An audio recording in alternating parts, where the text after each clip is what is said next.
Fala pessoal, sejam todos muito bem-vindos a mais um vídeo aqui do canal do Professor Bill. Sintam-se em casa, uma casa da engenharia de estruturas. Se você chegou aqui agora há pouco, fique à vontade, né? Se você conhece o canal, está conhecendo agora, fique à vontade. Aqui a gente fala muito sobre estruturas de concreto, estrutura metálica, né? Fazemos muita coisa, estruturas de madeira eu quero fazer também. E a gente fala de estruturas tanto na teoria quanto na prática. E para você que já me acompanha aqui, aquele abraço de sempre, sejam bem-vindos novamente, se divirtam com mais um vídeo, aprendam aqui com mais um vídeo do Professor Bill. Se inscreva aí, curta o vídeo, pessoal, ó, dá uma curtida lá, tem muita gente que está assistindo o vídeo, mas não está dando aquela curtida. O curtir, o joinha, me ajuda demais, né, para que esse vídeo seja indicado para mais gente, para que o nosso canal cresça e seja mais visível. Eu preciso daquele joinha aí de todos vocês, tá bom? Então, conto com o joinha, com o like de todos vocês que estão assistindo e estão gostando aí dos vídeos do Professor Bill, tá bom? E eu trouxe esse vídeo aqui para vocês para a gente falar sobre os chumbadores, né? O cálculo de chumbadores para as placas de base, ali nas fundações de pilares metálicos. No vídeo passado a gente mencionou a placa de base para uma situação apenas com força normal de compressão ali no pilar. Nós ainda teremos um outro vídeo com momento fletor. Chegou a hora então da gente conhecer quais aços a gente usa para os chumbadores, como é o dimensionamento, qual é a análise, como é que eu faço. Então reparem que não é uma coisa normalmente que é ensinada na graduação, infelizmente. Na pós-graduação, às vezes, passa meio batido também. E é aqui no canal do Professor Bill que você vai encontrar informação boa, informação direta, sem enrolação, para que você aplique aí nos seus projetos, aplique aí naquela prova de estrutura metálica que você vai fazer aí na graduação, naquele trabalho lá da pós de estrutura metálica que você tem que fazer, enfim. É aqui que você vai encontrar essa informação, ó, sem enrolação e prontinho para você. Então, fica aí o meu convite para vocês embarcarem em mais um vídeo aí com o Professor Bill. Vamos lá para o dimensionamento. Oi, pessoal, então vamos lá para o nosso vídeo. Vamos aprender a dimensionar aí os chumbadores para as nossas placas de base que nós aprendemos a dimensionar aí no vídeo anterior, né? Bom, pessoal, e antes da gente retomar, e eu vou colocar o link aqui para quem não assistiu o vídeo anterior, mas eu queria retomar um pouco daquele conceito, ok?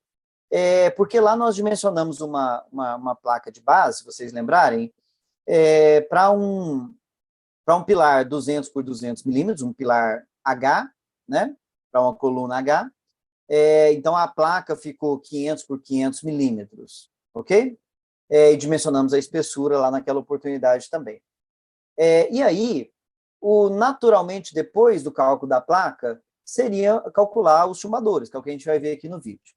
E depois de calcular os chumbadores, a gente pode checar se o detalhamento ficou ok em termos de dimensões mínimas entre furos e entre centro de furo à borda da placa, ok? Então, eu quero começar esse vídeo aqui falando um pouco dessas dimensões mínimas, tá? Então, eu tenho lá L e B sendo as dimensões da minha placa de base, tá? Mas eu tenho algumas dimensões muito importantes, por exemplo, esse A1 que eu vou circular aqui para vocês, tá? Esse A1 aqui, ó, tanto numa direção quanto na outra, vai ser o quê? É a distância entre o centro do furo até a borda da minha placa de base, tanto numa direção quanto na outra. E, no mínimo, qual que é a regrinha, pessoal? Se eu tiver chumbadores até 25 milímetros, que são muito comuns, né, em projetos de estruturas metálicas aí do dia a dia, então a gente tem em mente 1,8 vezes o diâmetro do chumbador. Então, depois de calcular o chumbador, eu posso voltar no dimensionamento ali, no detalhamento da placa de base, e checar se essas dimensões mínimas aqui estão ok, pensando inclusive na execução. Ok? Nós temos uma dimensão A2, que é de onde termina o perfil metálico, vocês estão vendo? De onde termina o perfil metálico até o centro do furo. certo? Para o furo não ficar encostado ali no perfil, depois o pessoal não tem como dar torque nisso lá na obra, né? E esse A2, o que a gente tem em mente como dimensão mínima? 1,6 vezes o diâmetro do chumbador. Ok? Então, reparem que são números muito bacanas para a gente checar aí se o detalhamento está atendendo a norma e se vai atender principalmente critérios de execução, tá? E aqui eu mostro ainda para vocês essa dimensão E maiúscula, né? Que basicamente é a distância entre centros de furos. O que a gente tem em mente, pessoal? Pelo menos 2 vezes o A2, né? Que eu calculei lá com 1,6 o diâmetro do chumbador. Então, esse E, no mínimo 2 vezes o A2. Então, com isso, você vai ter dimensões mínimas a serem respeitadas do perfil até o furo, entre furos e do centro do furo até a borda da placa, para checar se o seu cálculo da placa de base, em conjunto com o cálculo do seu chumbador, ficaram ok, estão satisfazendo questões de norma e questões de execução. Ok? Então, começamos aí com o pé direito o nosso vídeo de hoje. Bom, uma vez já visto isso aqui, que é sempre muito importante, o que eu tenho para compartilhar aqui com vocês sobre chumbadores? Normalmente, pessoal, são barras de aço de seção circular, tá? Então são muito comuns, né? E a função do chumbador, eu falei isso no vídeo passado, para quem assistiu, né, vai lembrar disso aí, a função é fixar a placa de base no seu lugar. Porque a placa de base é que tem aquela função de pegar a carga do pilar e distribuir e aplicar no elemento de fundação, né? Sem ter problemas de flexão ali da placa e tudo mais. E a função do chumbador é manter tudo isso no seu lugar. É resistir, logicamente, também aos esforços que vão surgir ali, de arrancamento, de cisalhamento e tudo mais, mas a função é de manter tudo isso no lugar para que a placa de base consiga fazer corretamente a sua função. Ok? Normalmente, pessoal, quais são os aços que a gente utiliza aí para chumbadores? A gente pode usar o A36, a gente pode usar o SAI 1010 ou o SAI 1020, entre outros, tá? CA50 não, tá? CA50 não, tá? Então eu vejo o pessoal querendo colocar esse CA50, dá até aquela palpitação aqui no coração do calculista de estrutura metálica, né? Então, não. Mas o SAI 1010, que tem aí uma tensão de escoamento de 18 kN por centímetro quadrado, uma tensão de ruptura FU de 32, né? Ou seja, 180 e 320 MPa, respectivamente.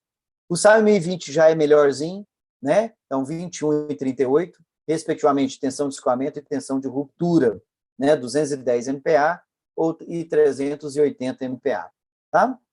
E quais tipos de esforços vão acontecer, vão atuar no nosso chumbador? Pessoal, depende.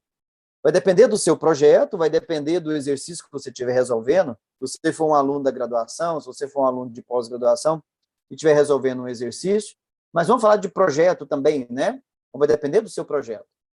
Então, você pode ter chumbadores submetidos apenas a cisalhamento, chumbadores submetidos apenas a esforços de tração, ou chumbadores submetidos à combinação dos dois, que é o que está escrito aí. Tá? Então, eu posso ter tração, portante, ou os dois. Certo? E o cálculo do chumbador, basicamente, vai ser o quê, pessoal? Determinar o diâmetro e o comprimento desse chumbador, o comprimento de ancoragem, que eu vou ter que ancorar ali na fundação. Mas, Bill, e a quantidade de chumbadores? Isso aí é pré-definido. Então, você vai pré-definir uma determinada quantidade de chumbadores, no mínimo 4, né? Mas uma quantidade mínima numa direção e na outra, por exemplo, 2, 2, que dá 4, um exemplo, 3, 3, por exemplo, também. E, a partir daí, você vai calcular o diâmetro e o comprimento de ancoragem, certo? Se você não tiver satisfeito não tiver satisfeito com o diâmetro ou com o comprimento de ancoragem, então você vai aumentar a quantidade de chumbadores e fazer o cálculo de novo, né? Então, repare que a quantidade ela é pré-definida para que o dimensionamento, enfim, aconteça, que é diâmetro e comprimento de ancoragem. Ok? Então, vamos lá. Para o nosso primeiro caso, tá? Na verdade, aqui mostrando para vocês alguns layouts, né? alguns detalhamentos possíveis para os chumbadores, antes da gente entrar aí no dimensionamento em si. Então, a gente pode ter aí, à direita, a gente tem um chumbador com gancho reto, né, 90 graus, que é super comum em projeto de estrutura metálica, né, pelo menos aqui no Brasil. E tem também os chumbadores retos, né, com rosca e porca, que também são muito comuns, mas um pouco menos. É claro que isso varia, né, pessoal, de região para região aí do país, mas o chumbador aí com gancho reto costuma predominar. Mais comum ainda é o chumbador guarda-chuva, 180 graus. Esse é campeão, né? Tá? Mas esses dois que estão aí na tela representam bem o que a gente também faz aqui no país, no que diz respeito à fundação de pilares metálicos. Ok? Bom, quando eu tenho, pessoal, um chumbador submetido apenas ao cisalhamento, a gente pode ter cisalhamento, esse cortante atuando na direção X, na direção Y ou em ambas, né? Então, vamos imaginar que eu tenho ali um esforço cortante na direção X. Eu vou pegar esse esforço cortante que vem lá da minha análise estrutural, vou dividir por um número N de chumbadores naquela direção X que eu pré-determinei, que é o que eu acabei de falar. A partir daí, eu tenho a força de cisalhamento, a força cortante em um chumbador. Por isso, HX1. Na direção Y, a mesma coisa. Tá? Eu vou pegar o cortante na direção Y, que vem lá da minha análise, vou dividir pela quantidade de chumbadores naquela direção Y que eu pré-determinei, e a gente vai ter, então, a força de cisalhamento em um chumbador naquela direção.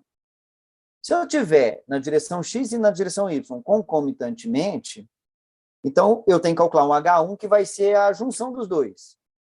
Então, com essa equação aí, eu junto os dois e acho o meu H1. Quando eu tiver cortante nas duas direções, que é super comum também. Uma vez que eu tenho, pessoal, essa força cortante final, eu posso calcular o diâmetro desse chumbador já direto. 1,784 raiz de H1 sobre Fy, onde Fy vai ser a tensão de escoamento do aço que eu escolhi para o chumbador. Vamos fazer um exemplo aqui rapidinho, olha. Vamos inventar aqui, vamos dizer que esse H1 seja aí de 10.000 kgf, exemplo. Tá? Ou seja, 10 toneladas.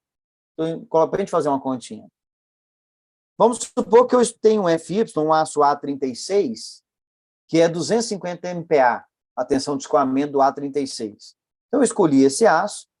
Então, 250 MPa é 2.500 kgf por centímetro quadrado. Ok? Então, reparem, não tem segredo, escolhi o aço. Então, o meu diâmetro ele tem que ser, no mínimo, 1,784 vezes a raiz de 10.000 dividido por 2.500. Se a gente for fazer a conta aqui rapidinho, olha só. Eu tenho 1,784, 10.000 dividido por 2.500 dá 4. Raiz disso vai dar 2. Ok? Então, eu tenho 3, vai sair em centímetros, obviamente, pelas unidades que eu coloquei aqui. Então, 3,57, vamos arredondar aí, centímetros, ou seja, meu diâmetro precisa ser um diâmetro comercial de, no mínimo, 35,7 milímetros. Ah, não, Bill, não gostei, o diâmetro ficou muito grande. Ok. Ou você pode melhorar o seu aço, você aumentar a tensão de escoamento do aço, você diminui o diâmetro, você vai estar vendo aqui na equação. Ou então, você pode voltar lá no início, aumentar o número de chumbadores ali em X ou em Y ou em ambos, e a partir daí você vai ter HX1 e HY1 menores, e você vai ter mais chumbador. Então, a carga por chumbador diminui, o esforço por chumbador, consequentemente o diâmetro também vai diminuir, porque o esforço diminuiu. Ok? Então, muito tranquilo quando tem aí só força cortante. Bom, seguindo, chumbadores submetidos à tração. Tá? Quando eu tenho chumbadores submetidos à tração, o que a gente tem que pensar, pessoal? Que normalmente essa tração ela é oriunda de uma flexão. Tá falando de base de pilar, né?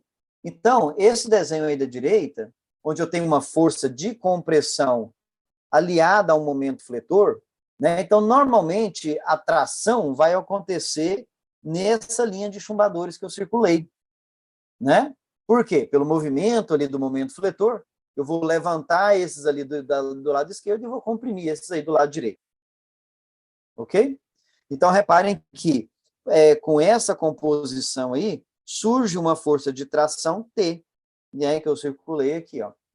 Ok? Então, eu vou ter esse binário, vou ter uma compressão e uma tração, e aí esses chumbadores do lado de cá vão ter que ser calculados aí a tração, né? Bom, aqui a gente tem uma sequência de equações, tá, pessoal? Que a gente vai calcular basicamente de baixo para cima, tá? Não necessariamente nessa ordem, mas, por exemplo, aqui do lado direito, eu coloquei para vocês algumas variáveis, ok? Que basicamente compõem aí o que a gente chama de flexão normal composta, né? Então, eu tenho um momento fletor associado com uma carga de compressão. Tá? Então, ali eu tenho a linha neutra, né? Tem o C, que é a distância do ponto de tensão nula até a fibra, até a parte mais comprimida ali da placa, né? Tem o Azinho, que é a distância da resultante de compressão até o eixo do pilar, né? Tem o Y, que é o braço de alavanca, a distância entre as duas forças, né? Tem o A1, que a gente determinou no comecinho desse vídeo, se vocês lembrarem, então foi proposital, tá? Então tem o A1. Então reparem que todas essas variáveis, elas são fáceis de determinar. Seja porque eu já coloquei a equação para vocês aqui no vídeo, seja porque eu coloquei lá no começo também do vídeo em outra ocasião, tá? Então reparem o seguinte, a gente vai ter aqui tensões, né? Uma tensão no concreto mínima, que pode ser inclusive de tração, né? E uma tensão no concreto máxima de compressão. Essas tensões, elas vão ser calculadas por essas duas equações, tá? Que tem a ver com o núcleo central de inércia e tudo mais, né? E para chegar lá, eu vou precisar, obviamente, né, também do cálculo de algumas variáveis. Então, eu vou calcular, eu posso fazer de cima para baixo, acho que fica até melhor, né? Olha lá, calculo a força de compressão máxima, calculo a força de compressão mínima, que pode ser inclusive uma tração, né, dependendo do sinal que vai dar ali. Calculo C, que é a distância do ponto de tensão nula até a fibra mais comprimida da placa, que aí é só eu colocar aqui, L é a dimensão da placa, F, tensão de compressão máxima, e a tensão de compressão mínima. Calculo com esse Czinho o Azinho, que é a distância ali do eixo do pilar até a resultante de compressão, e depois calculo o Y por final, que eu vou precisar do A1 ali para calcular, ok? Então, vamos lá, pessoal, como é que... E aí, logicamente, que no final eu estou interessado nessa danadinha aqui, ó, que é a força de tração final para eu poder dimensionar o nosso chumbador, ok? Então, vou dar um exemplo aqui para vocês rápido, tá? Só para ver como é que isso funcionaria. Vamos pensar aqui num NK, sei lá, vou pensar em um NK de 50 toneladas, ok? Vou pensar em um MK, tá? Estou colocando aqui, inventando aqui para vocês. Vamos pensar em um momento MK aí, sei lá, de, né, 8.000 kgf metro, ok? Vamos pensar aí na placa B igual a L, a placa sei lá, do vídeo passado, 500 por 500 milímetros, tá? Em 500 milímetros, ok? Como é que isso ficaria, por exemplo? Olha só, a minha tensão no concreto máxima, ela seria o quê? O meu NK, vamos fazer aqui 50.000, dividido, vamos fazer em centímetros, né? 50 por 50, mais 6 vezes. Eu posso, às vezes, não ter um momento fletor, ter só uma força NK de tração. Concordam? Pode acontecer, né? Eu simplificaria muita coisa. 6 vezes 8.000, só que 8.000 eu vou colocar 2 zeros na frente para ficar com a GeV centímetro, ok? Aqui eu vou dividir por 50, vezes 50 ao quadrado. Então, repare, a gente vai ter uma força, uma tensão máxima no concreto, que vai ser 50 mil,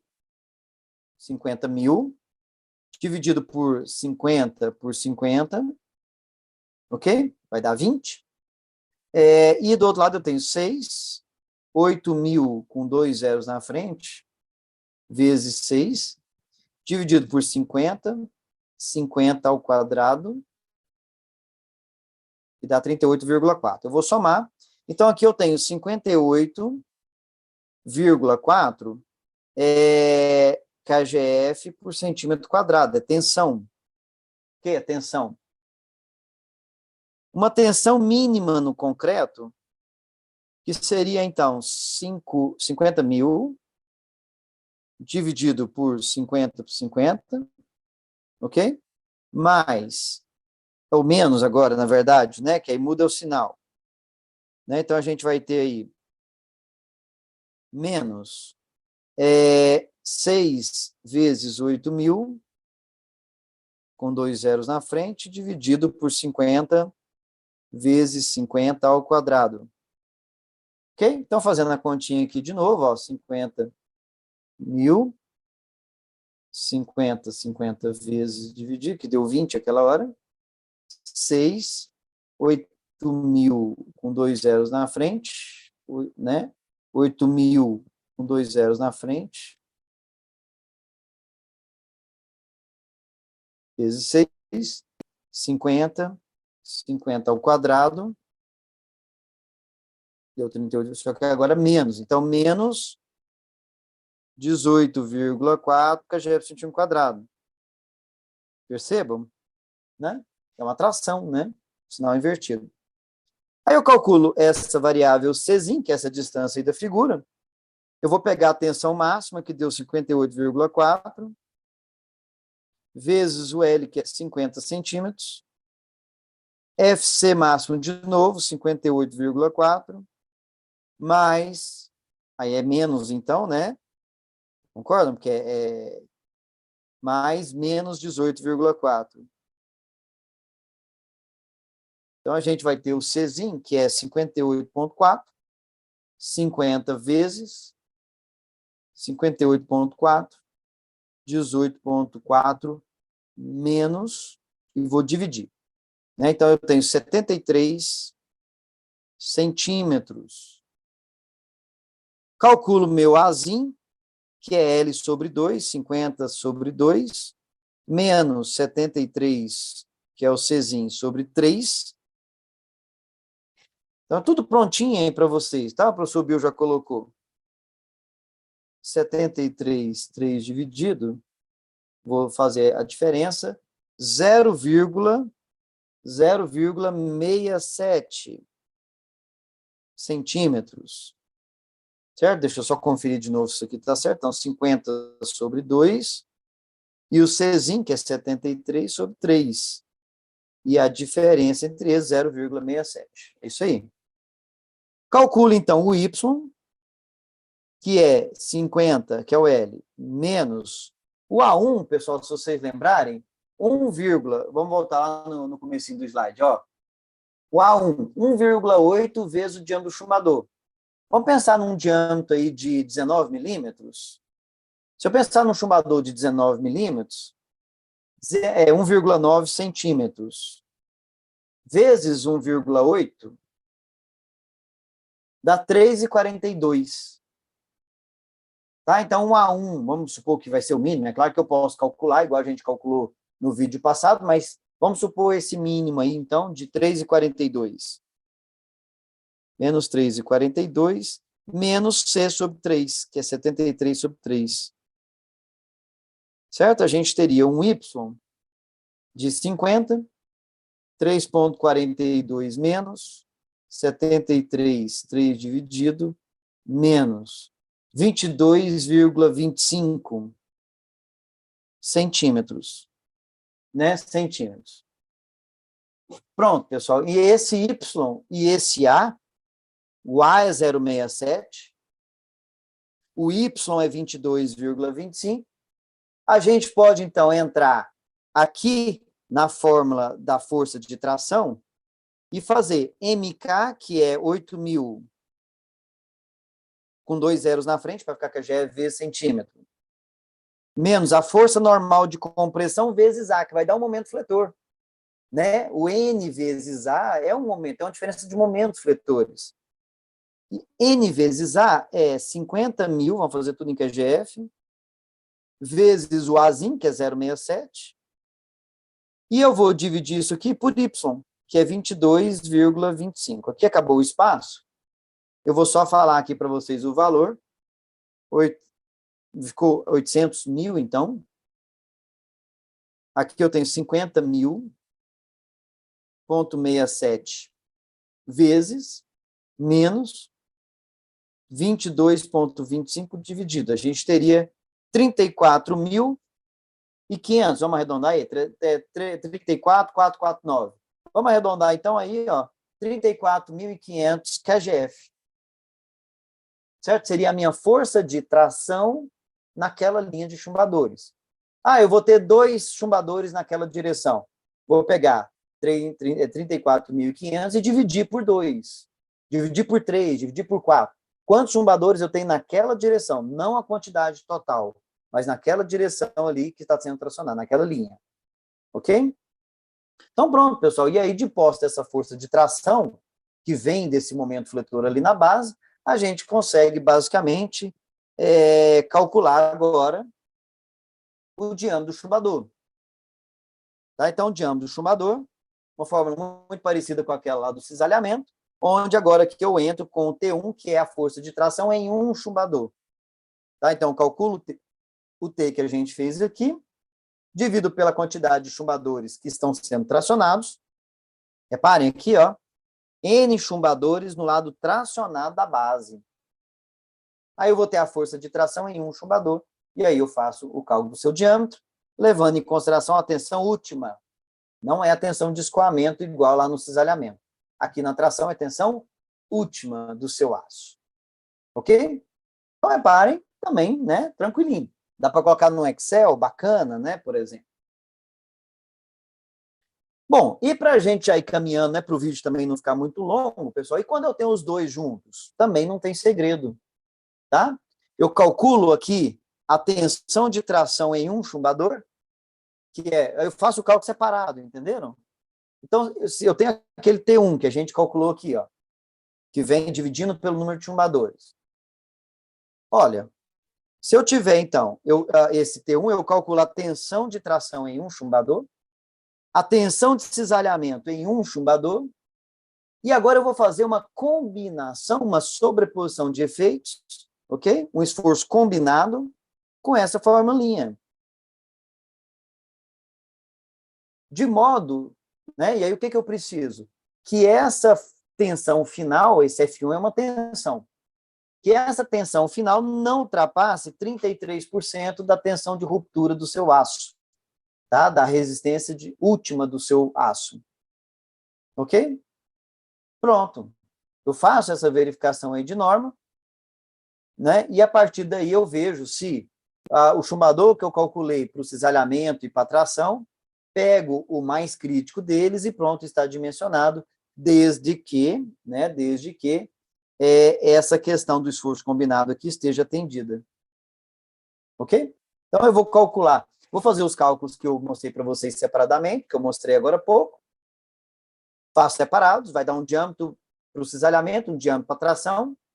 Eu vou pegar aí, vou fazer essa verificação do esforço combinado, e aí o meu diâmetro final vai ser aquele mais crítico, vai ser o maior deles. É a situação que exigia um chumbador maior, seja a tração ou o cisalhamento. E esse vai ser o meu chumbador. Aí eu faço só essa verificação para saber se está tudo ok. Bom, em termos de comprimento, pessoal, do chumbador, tá? Nós temos alguns comprimentos e distâncias mínimas. Então, por exemplo, se eu for usar o SAI 1010, o SAI 1020 ou o A36, o comprimento mínimo LC, que é esse comprimento aqui de ancoragem reto, 12 vezes o diâmetro do chumbador, no mínimo. E a distância entre chumbadores, pelo menos 5 vezes o diâmetro do chumbador ou 100 milímetros. Tá? Então, a distância máxima, a distância mínima entre chumbadores, 5 vezes o diâmetro do chumbador. Não podendo ser menor do que 100 milímetros. Ok? Se eu for usar o A325, que é outro aço aí muito usado, que é um aço de alta resistência, isso aí muda um pouquinho. Ok? Mas a regrinha, basicamente, é a mesma. Tá bom? E na nossa NBR 8800, nós temos ali um método, né, para calcular aí o LH, né, que é a ganchinha, ou a dobrinha, o ganchinho ali horizontal, que basicamente eu calculo uma força última, né, de arrancamento ali do meu chumbador, que é 0,56 vezes a tensão última do aço, vezes a área da seção do seu chumbador, e com ela vocês estão vendo que, em função de posse do FCK e de posse do diâmetro do chumbador, a gente consegue calcular essa dobrinha horizontal que vai se somar ao LC que a gente viu anteriormente. O LC em si, aqui são dimensões mínimas, o vertical. Mas o cálculo, para finalizar, está aqui, ó. Para a gente finalizar aí o nosso vídeo. Um exemplo aí para vocês de dimensionar o comprimento de um chumbador, formado por uma barra de 19 milímetros, então um chumbador de 19, aço SAI 1020, submetido a tração, o FCK do concreto, 21 MPa. A área do chumbador, já calculada aí para vocês, 2,84 centímetros quadrados. Ou seja, eu vou calcular aqui eu já tenho condições de calcular essa força de arrancamento, ok? Então, repare, com a tensão última do aço, com a área do chumbador, eu tenho essa força de arrancamento, ok? Com essa força de arrancamento, aqui embaixo, ó, eu já calculei para vocês o LH, que é a dobrinha, 11 centímetros, ok? Cuidado só com unidades. O LC, no mínimo, ele tem que ser 12 vezes o diâmetro do chumbador, tá? Então, a gente tenta usar esse mínimo, pessoal. Tá? Por quê? Porque quanto maior esse LC, maior vai ter que ser a altura do meu elemento de fundação. A altura do bloco, a altura da sapata e por aí vai. Né? Então, vamos usar o mínimo, 12 vezes o diâmetro. Vamos ver se vai dar certo. 12 vezes 19, eu tenho aí um mínimo de 228 milímetros, ou 22,8 centímetros. Ou seja, se eu somar o LC com o LH, a gente tem mais ou menos aí 34 centímetros. Ok? Aí é lógico que é no mínimo, eu posso usar mais, tá? De comprimento total. Mas eu, né, posso arredondar ali, por exemplo, para 25 LC, com 15 ali no LH, é possível, né? Para ficar dimensões boas aí para a obra, né? Podemos, aí é uma opção do projetista. E a distância entre os chumbadores, 5 vezes o diâmetro, que a gente viu agora há pouco, tá? Mas não pode ser menor que 100 milímetros. Tá? Então, ficaria ali os chumbadores com esse comprimento, com esse diâmetro de 19 milímetros, e um mínimo aí de espaçamento entre eles, de centro a centro, de furo, né? 100 milímetros. Ok? Bom, pessoal, esse foi o dimensionamento aí do nosso chumbador. Espero que vocês tenham gostado. Vamos lá para a conclusão do vídeo agora. Até mais. Bom, chegamos ao final de mais um vídeo. Viram aí que bacana? Né? Que a coisinha mastigadinha é o que eu tento trazer para vocês aqui em todos os vídeos. Né? Então, entregando para vocês a informação que vocês precisam. Igual eu falei no início do vídeo, seja para aplicar no seu projeto, ou naquele exercício de estrutura metálica, para resolver algum problema, para checar um projeto de estrutura metálica que chegou para você, enfim. Eu espero de coração que esse vídeo tenha ajudado vocês. Se esse vídeo te ajudou, dá uma curtida, clica aí. Né? Sem a curtida, o canal fica fraco, o canal não fica visível. Então, se você assistiu até aqui, dá aquela curtida aí, me ajude, né, para a gente expandir aí mais o canal. Comenta, me fala aqui embaixo o que você achou, gostou do vídeo, tem alguma dúvida, manda aqui nos comentários, compartilha aí com os colegas, tá bom? E eu espero que vocês tenham tanto se divertido quanto aprendido bastante aqui, mais uma vez, no canal do Professor Bill. Um grande abraço para vocês e até o próximo vídeo.